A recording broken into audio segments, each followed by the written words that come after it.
The Riordanverse, Percy Jackson, Heroes Olympus, Magnus Chase, The Kane Chronicles, and Trials of Apollo.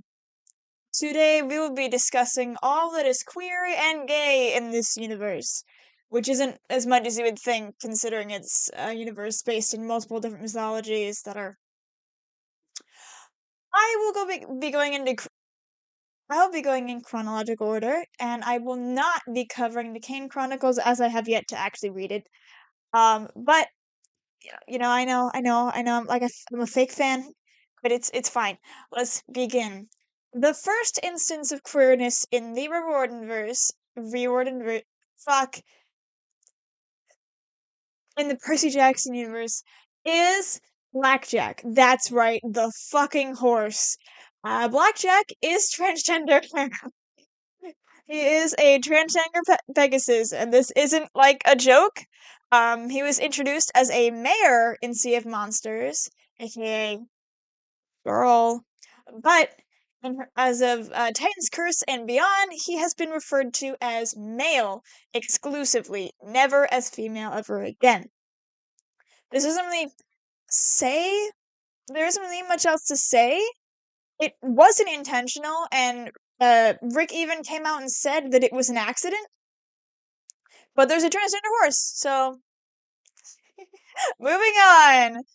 Next, Nico D'Angelo. Nico comes out in book 4 of the Heroes of Olympus series and is our first intentionally gay series in the universe so far. Yeah, as far as I remember and as far as I can tell, he is the first character to be explicitly gay in the entire series. And I want to put heavy quotes on his coming out because it's not really what happened. Nico is forced to come out in front of Jason by Cupid, and he doesn't really want to at all. And he doesn't even say that he's gay, he just says that he has a crush on Percy.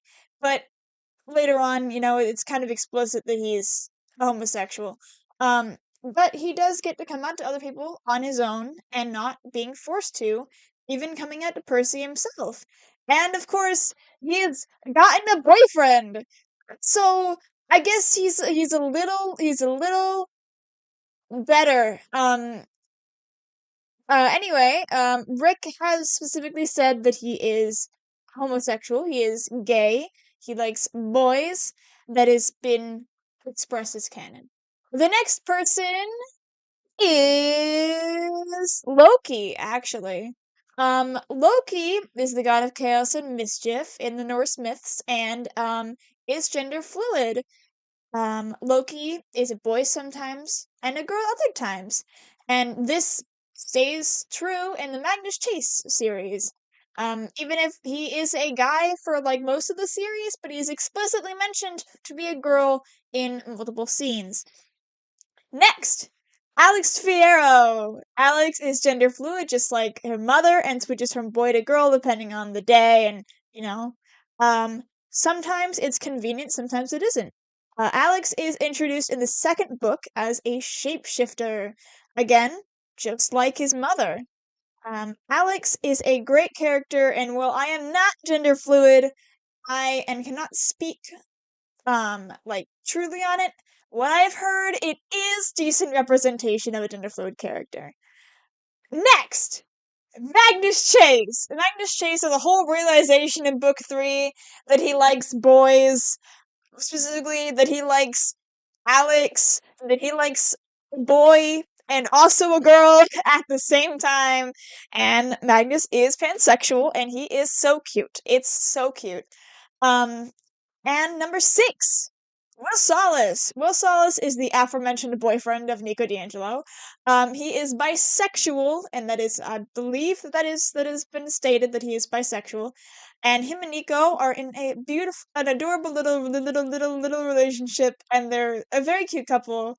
And Will is the entire reason that Nico even stayed in Camp Half-Blood in the first place, because he's his first real friend. And apparently, he was also the first person to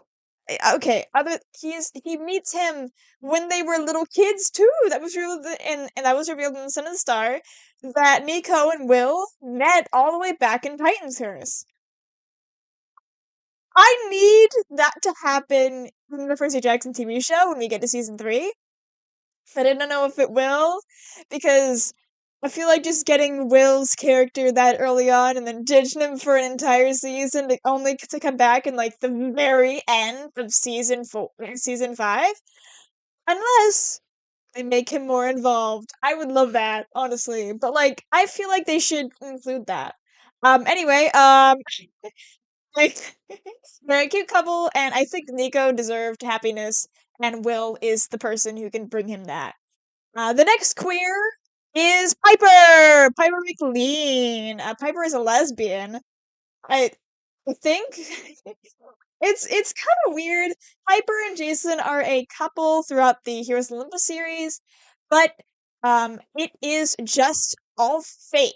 Piper has fake memories of Jason and a memory that they were like in love and feelings for him, but it is revealed that these are all fake and induced by Hera, meaning that Jason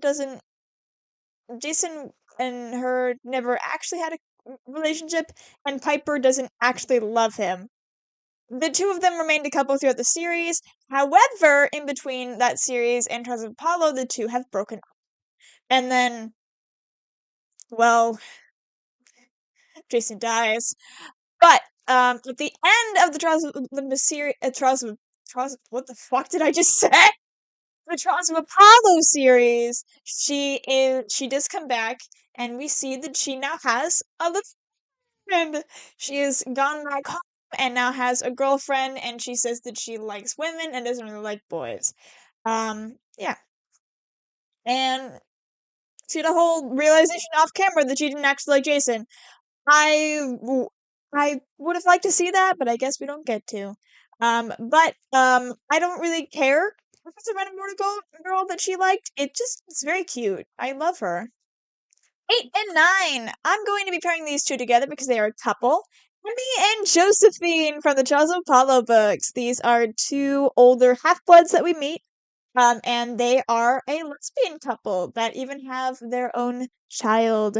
They're just they're just there. They're adorable. I love them, and we gotta love the lesbians. This list is actually getting kind of long. Anyway, number 10, Reina. Or I'm not saying her last name. I'm not gonna even try. Reina is Arrow Ace, I believe. Despite flirting with Percy and Jason during Heroes of Olympus, and being affected by Pepper's charm speak, she says that she doesn't want a relationship with anybody. This is in Trials of Apollo, where she kind of just real she has this whole explanation that she doesn't want to have a relationship with anyone.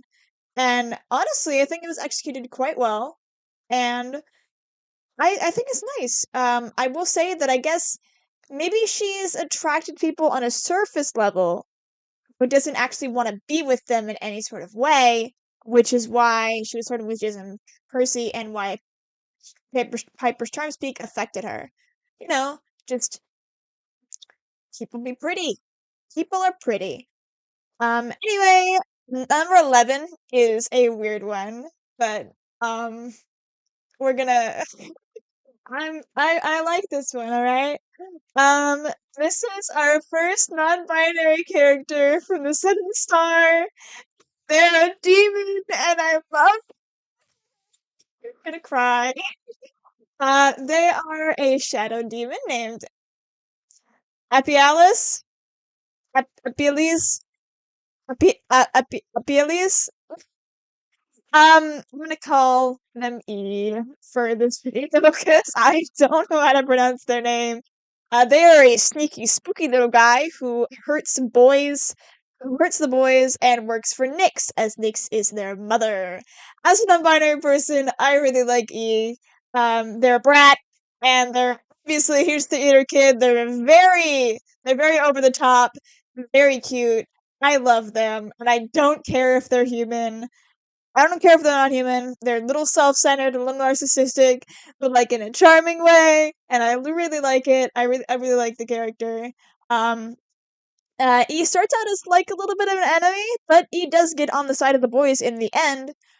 and does you know, be good. And they even have like a little monologue about being non-binary, and is like, I don't have a gender. You so closed-minded. It's so cute. I love them, and I love it. And obviously, I really like shadow people. I don't know why they're they're in my book and they are in my comic. So obviously, I love this character, and ships to pick their own gender. So um, and this leads us to our last queer, totaling out to 12 canon queer and gay people in the entire Riordanverse. And the last one, but definitely not least, is His Majesty. I love that. It's so cute. It's the cutest name that I've ever. His Majesty is a Trog, introduced in Son of the Spire, and they choose their hat for the first time in the book, and they're adorable, and I love this character, and I think that they deserve the entire world, and they have like this cute little story arc too. I love them. And again, I don't care that they're not human. They're fucking adorable, and His Majesty is a great character, and I love them, and I want an entire spin-off series about His Majesty. I love them. And sadly, that is the end of the list. Although, I do have a few honorable mentions. Blitzen and Hearthstone, fuck. Blitzen and Hearthstone is our first honorable mention. I know I'm probably already getting like a million comments about it, but they are not canon. They are not canon. We do love talking about how much they act like Magnus's dads and like an old married couple, but they are not canon. As well as they I don't think that Hearthstone needs another thing for his parents to be disappointed in for. Um, finally, I should mention trans Will Solace. Will is not canonically trans, but Rick's thoughts on the canon are very vague, and he has said that he kind of like he's okay with the headcanon and likes the idea of it, but is not going to set anything in stone. Probably because the series is already ending. So, uh, but it wouldn't be the first time that he had made a trans character on accident. At Blackjack.